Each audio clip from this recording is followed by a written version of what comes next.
The year was 1945, and the world had been ravaged by years of unrelenting war.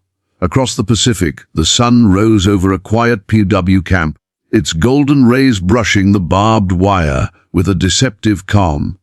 Inside, the air was heavy with hunger, fatigue, and the lingering echo of despair. Women, once proud, disciplined, and trained in the strictest codes of honor, sat huddled together, their eyes hollow, their bodies skeletal.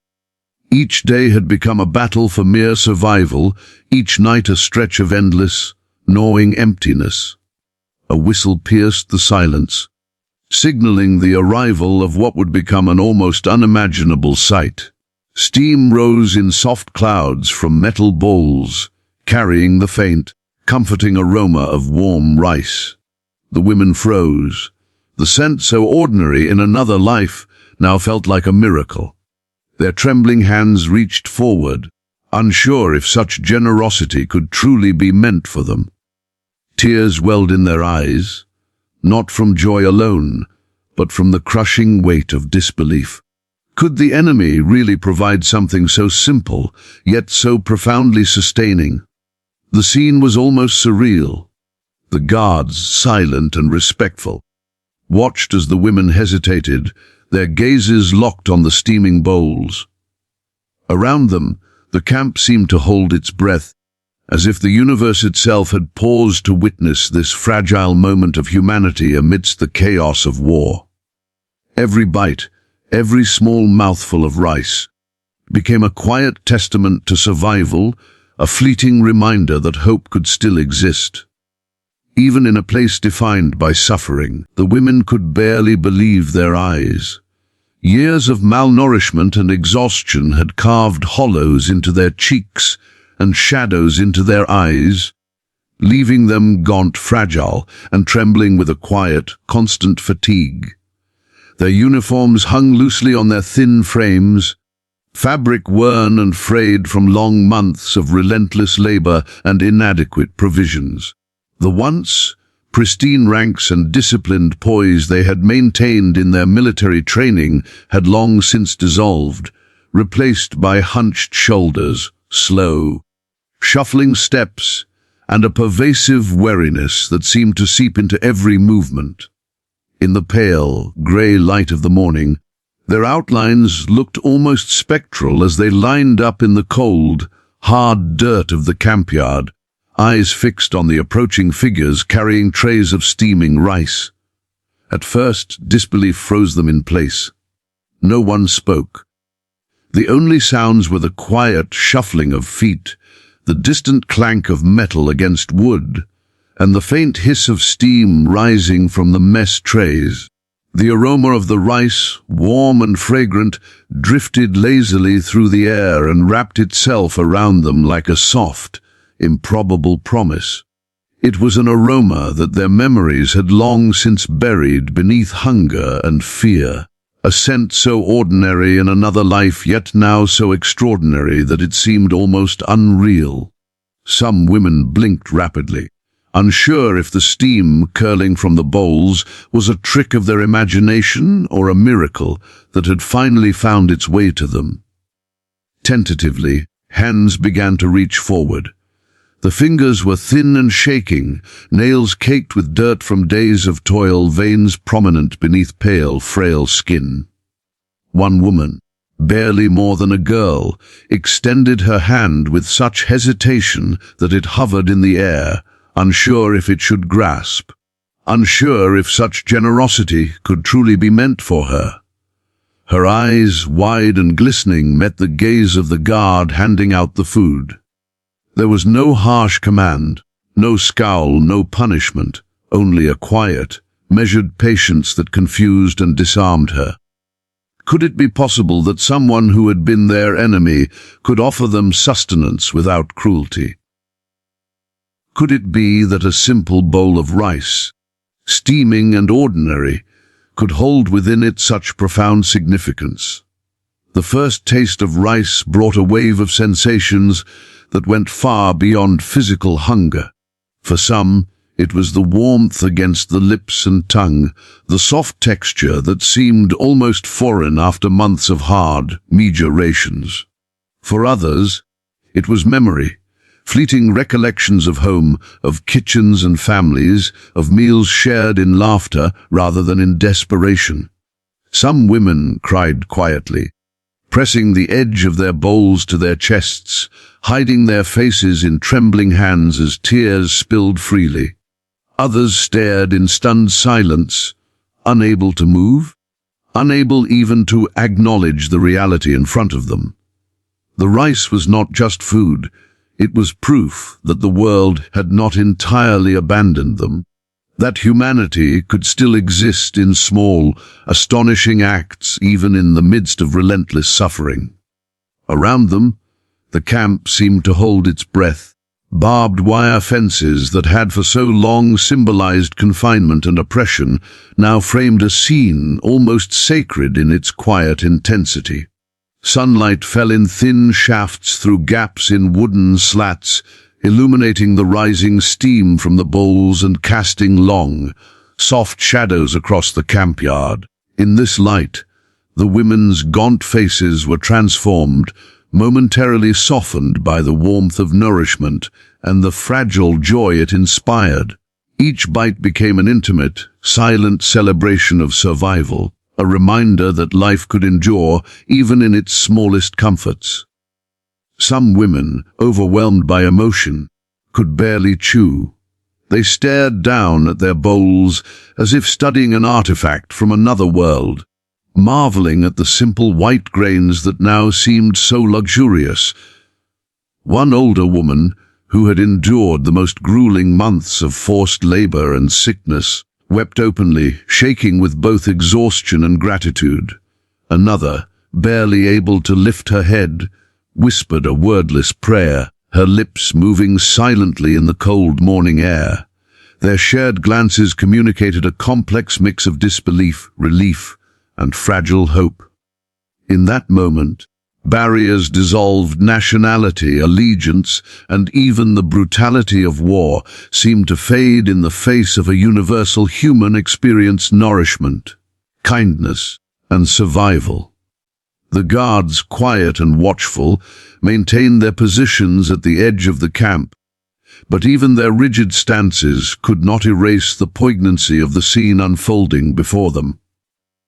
Some shifted their weight uneasily, as if aware of the fragile humanity they were witnessing, understanding in some small way that the moment was larger than them. The act of handing over bowls of rice, simple as it seemed, had created a bridge between captor and captive, a tenuous thread of empathy woven into the cold, harsh fabric of war.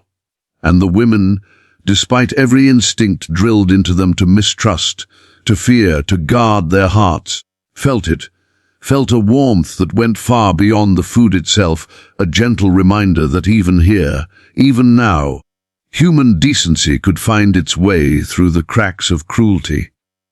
As the line moved forward, some women lingered, savoring each bite with careful deliberation, as if by taking it slowly they could stretch the magic of the moment. Others, more desperate, ate quickly, shoveling the grains into their mouths with shaking hands, tears mixing with the sweat and grime on their faces. The juxtaposition of hunger and relief, of past suffering and present kindness, created a tension so profound it seemed almost unbearable.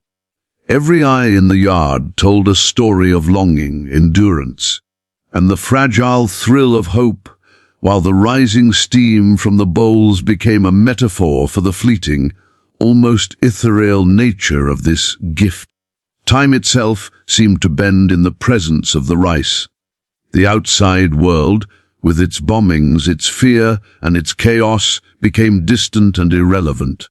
For these women, for these moments, there was only warmth, sustenance, and the quiet miracle of human connection.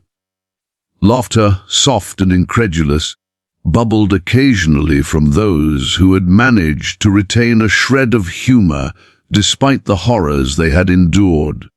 Some wiped tears from their cheeks and smiled faintly at each other, sharing a mutual recognition that they had crossed a threshold they could scarcely have imagined days before. And yet, amidst the relief, a subtle undercurrent of disbelief lingered.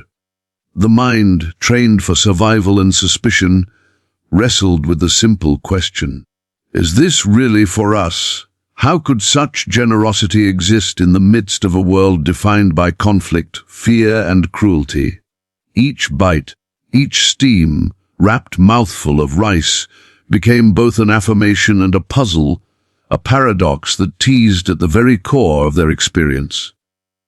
Could they trust it? Could they accept it fully without suspicion? The tension of that question, mingled with the comfort of nourishment, created an emotional landscape as intricate and compelling as the war itself. In that quiet morning scene, the POW camp transformed. The barbed wire and wooden barracks no longer merely marked captivity, they framed a moment of extraordinary human vulnerability and resilience. The women's cries, their gasps, their silent prayers, all became part of a collective testimony that even in the darkest corners of the human experience, light could pierce through, subtle but undeniable. And as the bowls emptied and the women's hands slowly lowered, their eyes, still glistening with tears, held a profound recognition that life, in its most elemental form, had not abandoned them, and that hope, however fragile, was still possible. The aroma of rice, so ordinary yet so profound, spread slowly through the barracks, curling in soft, warm tendrils that seemed to seep into every corner of the wooden huts. For the women, the scent was almost overwhelming, stirring memories long buried beneath layers of fear, hunger, and exhaustion. It was astonishing how something so simple could carry the weight of life itself. How each grain, steamed and tender, could become a symbol of survival, of care, and of a world that had not entirely forgotten them. The air, once heavy with despair, now carried an unfamiliar warmth, wrapping around them like a fragile, protective veil. Some inhaled it deeply, letting it fill their lungs, as if by breathing it in they could absorb the hope and comfort it represented. Faces that had grown rigid, with suffering softened at the sight of the steaming bowls. The women's eyes widened in disbelief as they slowly picked up the metal trays, their fingers trembling from months of weakness. Every movement seemed deliberate, almost reverential, as if they were handling something sacred. The first tentative spoonfuls brought tears to their eyes, tears born of hunger, yes, but also of astonishment, gratitude, and an almost unbearable relief. For some, the warmth of the rice was shocking against the cold, brittle edges of their hands, against the hollow ache of their bellies that had known nothing but emptiness for so long. It was more than nourishment. It was affirmation that they were still alive, still worthy of care, still human in a world that had sought to strip them of dignity. The reactions varied, each woman processing the moment in her own way. Some whispered softly to each other, sharing fragments of memories of meals at home. Laughter around family tables, the smell of rice cooking over a fire. One woman, whose hair had grown thin and straggly from months of malnutrition, laughed quietly through tears, almost incredulously, as if the sound itself were a rebellion against the bleakness she had endured. Another woman simply closed her eyes and let the rice fill her mouth slowly, savoring the warmth, letting it awaken sensations she had long forgotten. The softness of the grains, the subtle sweetness, the satisfying weight of something substantial. Every bite carried with it not just sustenance, but a reconnection to life, a bridge to a past that had seemed irretrievably lost. Around them, the camp was still and reverent. The usual sounds of labor and tension were absent, replaced by the quiet clinking of spoons against metal bowls, the soft inhalations of women taking in each breath of warmth, and the occasional suppressed sob of someone overcome with emotion. Sunlight streamed through the cracks in the wooden walls, illuminating the rising steam in golden shafts. The light seemed almost tangible, catching in the mist of rice vapor and highlighting the fragile expressions of astonishment and relief on the women's faces. For a brief, miraculous period, the camp became a sanctuary of ordinary human experience, a place where warmth, nourishment, and shared vulnerability could exist unchallenged by fear or suspicion. Even as they ate, the women's minds raced with astonishment. Could the enemy truly be offering them this? Could such a gesture exist without ulterior motives, without hidden cruelty lurking beneath the surface? Their instincts had been honed by months of distrust, trained to question every action, every offering, yet here was something undeniably simple, undeniably real. Each bite was a quiet act of resistance against the cynicism that war had forced upon them. It said, without words, that survival was still possible, that their bodies and spirits could be replenished, and that the cruelty of the world was not absolute. Slowly, hesitantly, they began to allow themselves a fragile hope, a thought so dangerous and yet so irresistible that it hovered on the edge of their awareness, whispering that perhaps, just perhaps, they were not entirely forsaken. The communal nature of the meal intensified the experience. While the women ate, they stole glances at each other, faces gaunt, hands trembling, eyes wide with disbelief, and shared subtle gestures of solidarity. A slight nod, a fleeting smile, the soft brushing of hands as they passed trays to one another, these small, intimate interactions carried a weight beyond the food itself. They spoke volumes about shared suffering and collective resilience, about the tenuous threads of empathy that connected them even in the harshest conditions. In the warmth of the rice, in the quiet communion of this ordinary act, the women found not just relief, but a renewed sense of identity, a reclamation of their humanity in the face of systematic dehumanization. Memories surfaced unbidden. One woman remembered her mother pressing a bowl of rice into her hands as a child, the heat searing yet comforting, the aroma filling the small kitchen and the room with the promise of sustenance and care. Another recalled a brother laughing as he tried to steal a spoonful, the rice slipping through his fingers as sunlight spilled over their garden. These recollections were bittersweet, reminding them of lives interrupted, of family lost or distant, but they also anchored the present moment, giving it depth and resonance. The simple rice, steaming and fragrant, had become a portal to these memories, a lifeline to what they had been and a promise of what they might yet be. Physical sensations were intertwined with emotional revelations. The warmth of the rice soothed their chilled, brittle bodies. The filling texture quieted the constant gnaw of hunger that had been a relentless companion. Yet beyond the physical relief, the act of eating carried symbolic weight.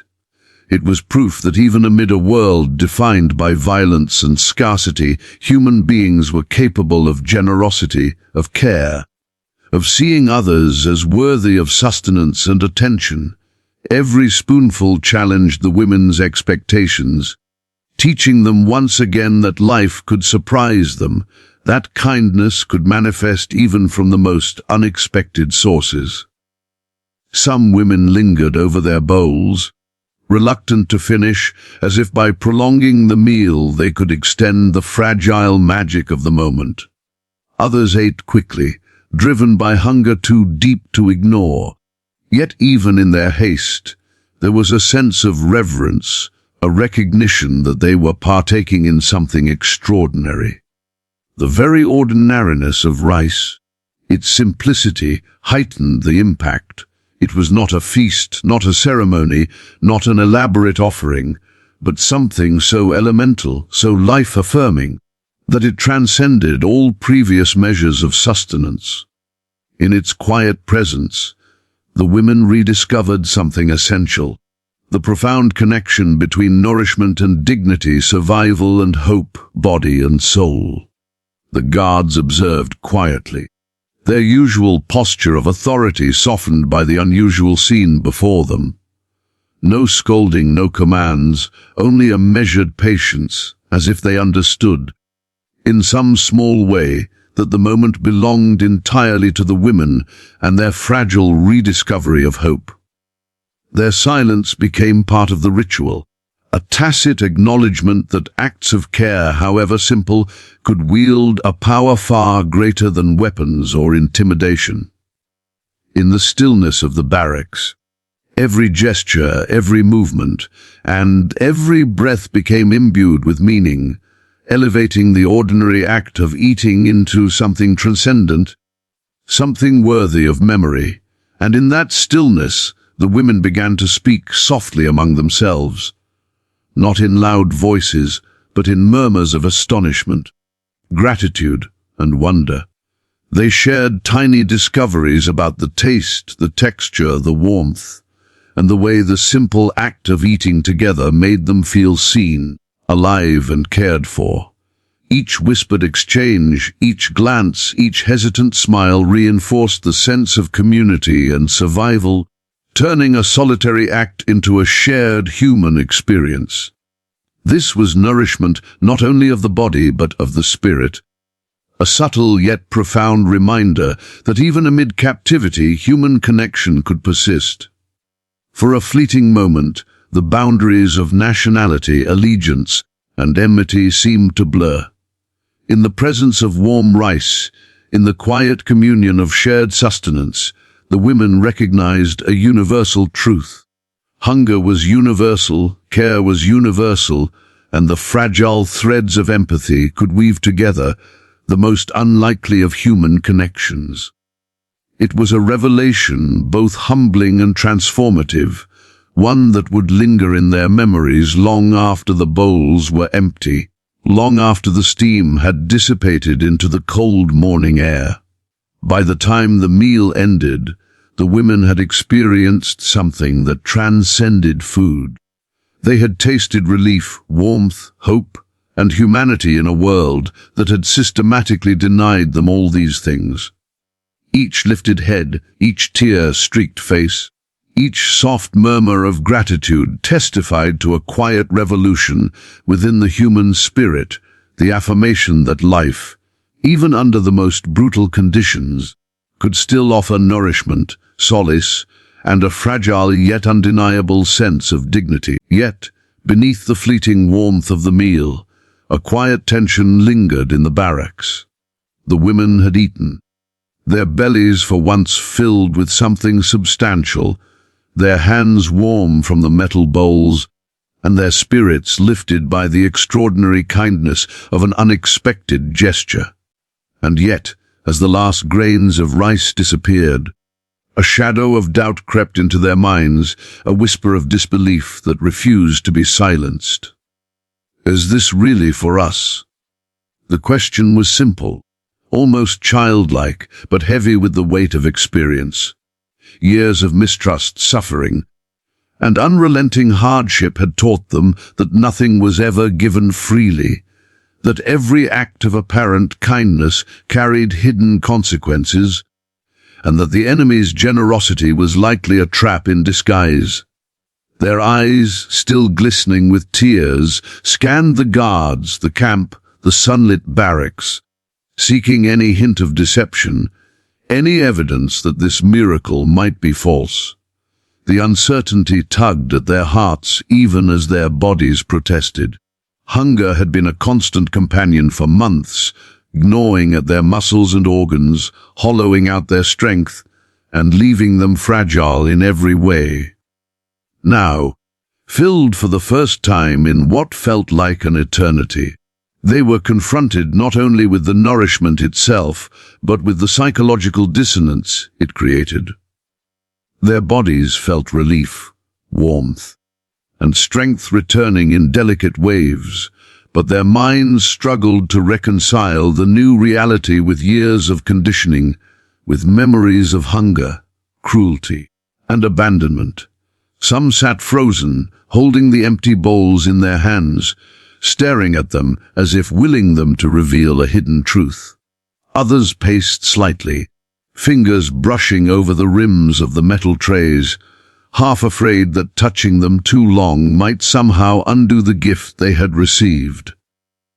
In this suspended, almost sacred moment, the smallest gestures became magnified, laden with meaning.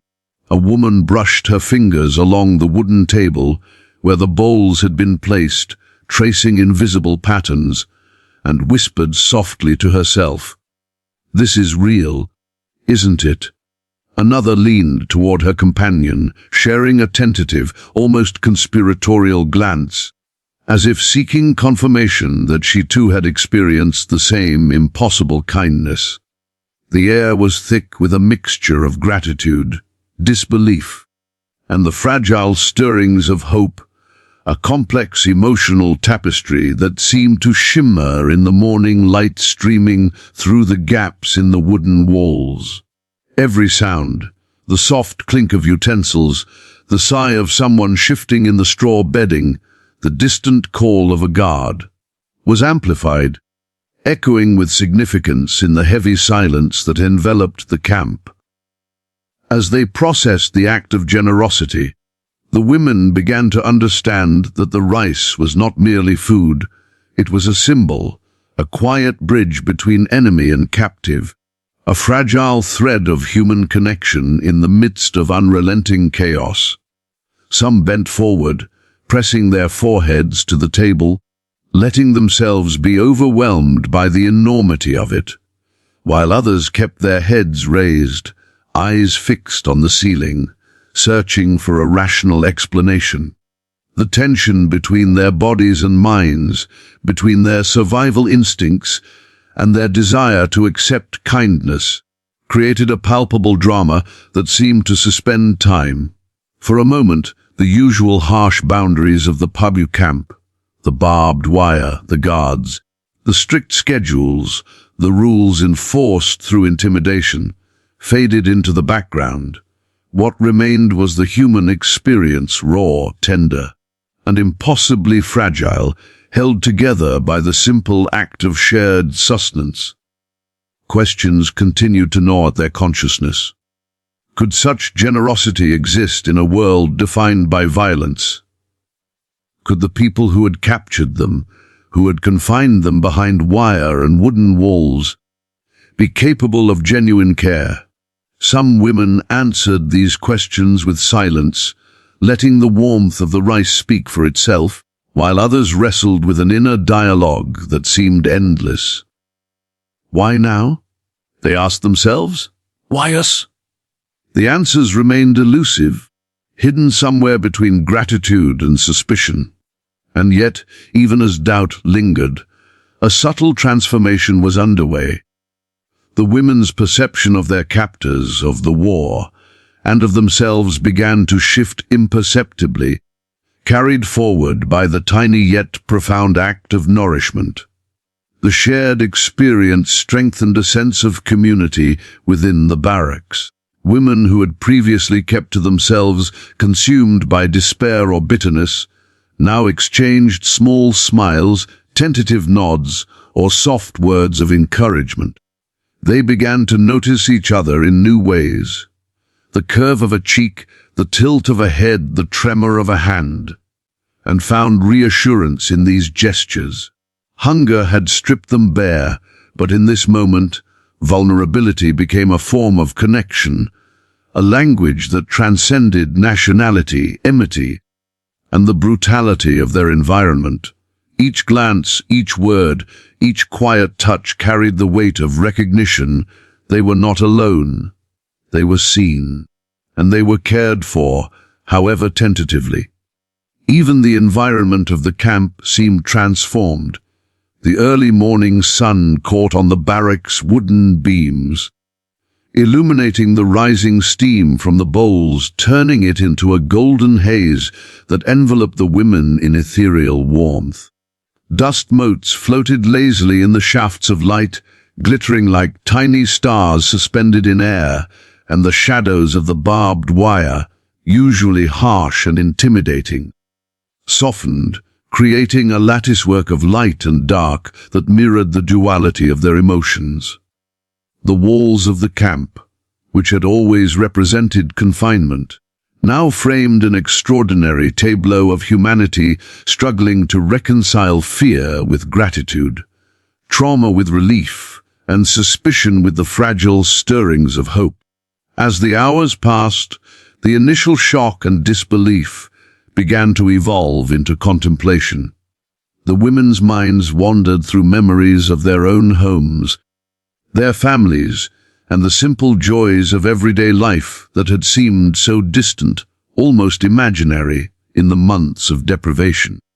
Some thought of kitchens filled with laughter, the smell of rice cooking over an open flame, and the touch of warm hands guiding them through the routines of family life. Others remembered small acts of kindness from friends or neighbors, gestures that had once seemed insignificant, but now took on profound meaning in contrast to the harshness of the camp. The rice had become a portal to these recollections, a bridge connecting the harsh present to a more tender past, and a reminder that, however fractured, life carried the possibility of care, comfort, and dignity. Yet the shadow of uncertainty never fully dissipated. Some women remained wary, glancing over their shoulders, scanning the camp for signs of deception, as if expecting some hidden consequence to reveal itself at any moment. Their survival instincts, honed through months of deprivation and fear, remained alert, insisting that caution was necessary, that generosity was always suspect. And still, despite this inattention, they could not deny the reality of what had been given to them.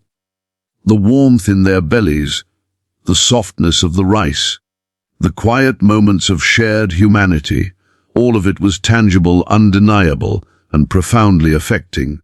It forced them to confront a truth that was difficult to reconcile, that even amid war, cruelty, and suffering, acts of kindness could exist. Small and fragile though they might be, some women began to reflect on what this generosity meant in a larger context. Perhaps it was not just about nourishment.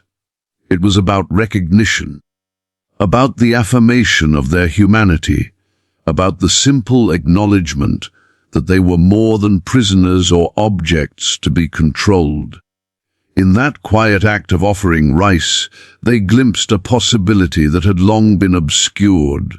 That human decency could persist even in the most brutal circumstances, and that compassion, no matter how small, could pierce the veil of cruelty and despair. It was a revelation both humbling and empowering, and one that would leave an indelible mark on their memories. By the time the last bowl was emptied, the women had experienced a transformation.